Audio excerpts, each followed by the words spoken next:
Hi, I'm Elizabeth with Marion County Children's Services, and I'm the Foster Care and Community Engagement Coordinator. And I'm here today for our third episode of our podcast with the agency.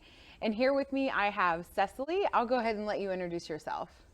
My name is Cecily. I am an ongoing caseworker here at Marion County Children's Services, and I have been an ongoing caseworker for just over 2 years. Perfect. And we'll just go ahead and start. Why don't you go ahead and tell us what ongoing means? What does that mean? So I know you guys have already talked to the intake department. When a case initially arrives, it starts in the intake department. They do their initial evaluation, and when the concerns aren't able to be addressed in that first time frame, it then gets moved to ongoing. So the ongoing unit works with the families typically for 6 months to 2 years, so it's a little bit longer, kind of depending on the needs of the case.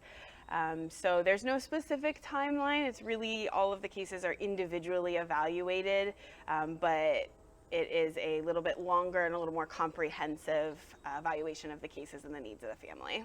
Perfect. Awesome. So what are some things that you might do when you're working with that family?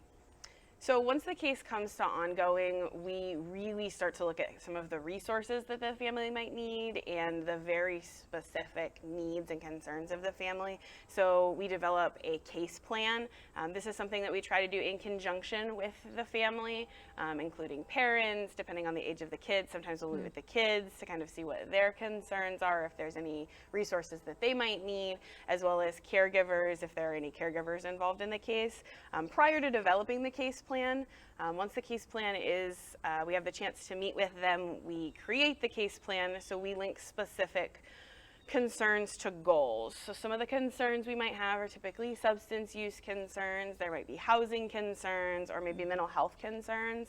Those are usually our three largest categories. Sometimes peripherally from that, maybe financial or employment being a concern. So if that's a concern, we'll create a specific goal. So if it's housing, then find and then maintain stable housing. We have resources here at the agency as well as community providers who can help with a variety of things, such as first month's rent deposit, if someone does find a house but they're having a little bit of financial struggles getting into that apartment or house. We also will link people with other service providers if substance use is a major concern. Some of the goals might be maintaining sobriety, attending treatment appointments based on recommendations from agency approved providers here in town, pardon me, or providing clean drug screens, those kinds of things. That's great. So, I mean, we've already talked about in some of the other podcast episodes, we're seeing all of these increases as far as the assessments of safety and drug use. Harder drugs are being used and things like that. So it's nice to hear then how all of that translates. And it sounds to me like you guys are doing more, helping families really get connected to those resources to get where they need to be so that they can maintain their kids safely in their home. So we've already touched a little bit on how to develop a case plan. You talked a lot about working with the family, that it's not something that you do by yourself. That's great. And then what we've talked about in the past too are with the increase in the assessments of safety, since there's an increase in those intake levels, reports and assessments, what kind of impact would you see at an ongoing level? So we are seeing higher caseloads on the ongoing side. When we have some of those harder substances that are being used, those typically can't be resolved in the initial month and a half that the agency is involved with a family. So then it moves to ongoing and we have a little bit more time to work with them. And even if they have addressed some of those concerns, this gives us the opportunity to ensure that they'll be able to maintain and continue to stay connected with those resources, whether it be for themselves or for their children. So we definitely have a higher caseload as well as the duration of the cases. We are seeing a longer, they're reaching kind of that 2 year mark more frequently rather than just a few months that we're involved with them. And I would say those are probably the kind of biggest impacts that we've had, as well as having a cycle So the duration is kind of impacted a lot, especially with the substance use cases, because we'll do really well for a little while. A family will do really well for a little while, and then we have a relapse or something like that kind of sets us back a little bit. It's just a few steps backwards. We understand that there are definitely it's a daily struggle for those kinds of things. And so then we just try to move forward from there and get to kind of that end goal of being able to maintain the safety of the children so that the agency no longer needs to be involved. So when you see like a relapse or when you see some of those things happen, like how are you still ensuring child safety during that time? So there's a lot of things that kind of go into that, whether the children are in the home versus not in the home. There definitely is a difference between relapse and going back into active addiction, and the substance, has an impact on that. With our harder substances, it's obviously more of a major concern, especially if the children are in the home. If a family's been doing well and there is a relapse, it is possible that depending on the severity that the children would have to be put on a safety plan or removed from the home. Obviously, we do everything possible to ensure that that doesn't happen. So we'll definitely make sure that we're getting re-engaged with services if we've dropped off services, or if maybe the specific service that they're receiving isn't working for them.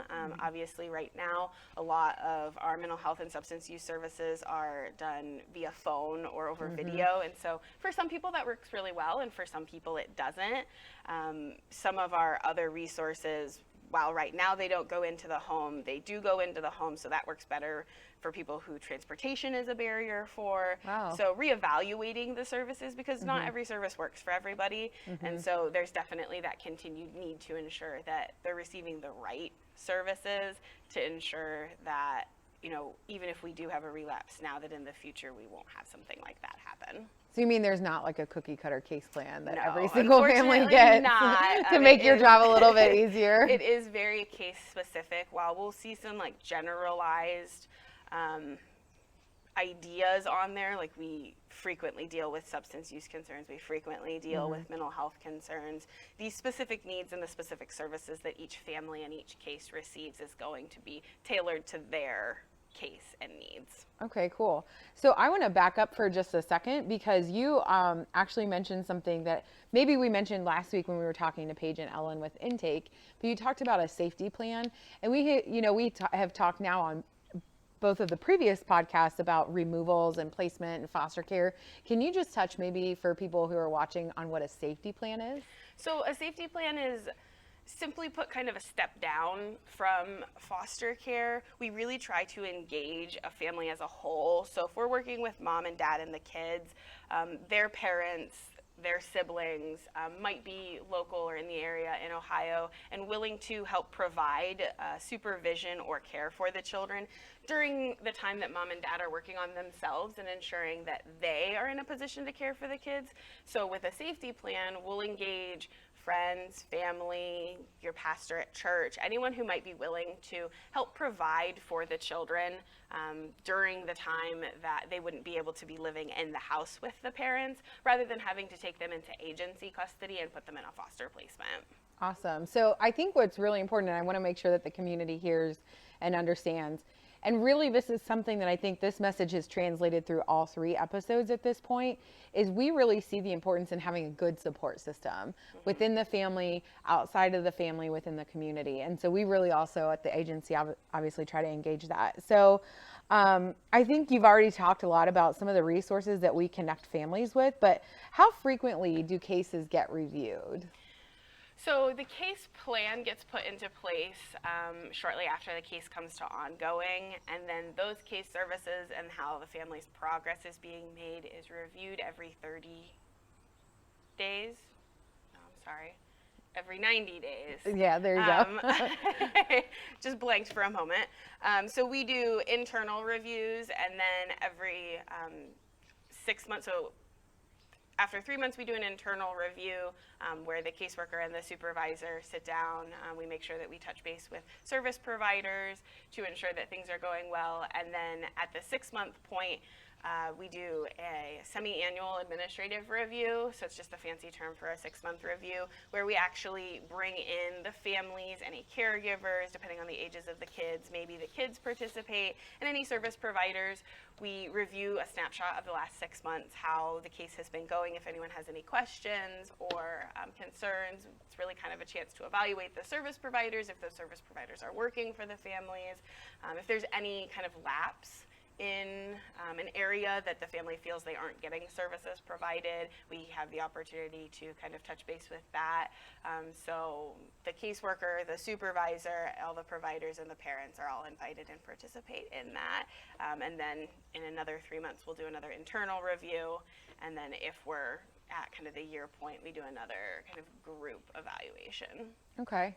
So one thing you had kind of blanked with the 30 days, and it made me think about the fact that, I don't know that the community knows. Can you talk about maybe how often you're touching base with a family? So I talk to the family at least once a month. That kind of depends when they're on a safety plan. We actually have to see them every other week in person, and then on those off weeks, I touch base via phone because the safety plans are intended to be shorter term. It's hopeful that the kids could return home sooner. So we touch base more frequently to address that higher level of care and make sure that things are going well to hopefully more quickly get them back in the parents' care. But on average, for the rest of the cases, it's usually about once a month. It depends on the need of the family. There are some families that I touch base with more frequently, sometimes almost on a weekly basis, depending on kind of how they're doing and where we're at. A lot of times that will increase when we are getting towards transitioning the kids back into the parents' care, because we really want to make sure that there aren't any lapses. Obviously, we can't anticipate any and all things that might happen. Right. So we do typically evaluate or stay involved with a family for 30 to 60 days after the kids are returned to the parents' care, just to make sure that everyone's receiving the services they need. There wasn't any unexpected or unanticipated concerns that might have risen after they were returned home. Okay. So it's obviously very important, I think, for people to know, like, we don't just, we're a very hands-on agency. We're very engaged. We try to really help the family. So if you have watched any of the other podcasts, here's your test.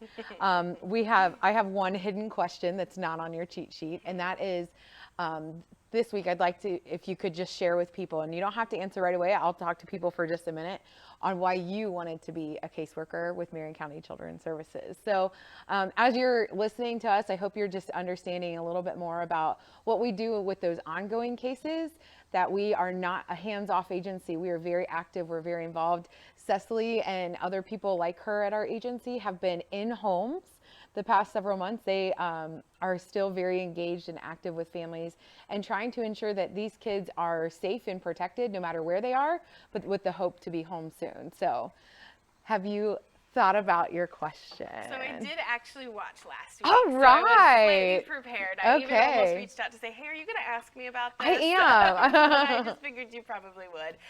So child welfare was never actually something I don't want to say that I didn't see myself doing, but I didn't really realize was something that I could possibly do.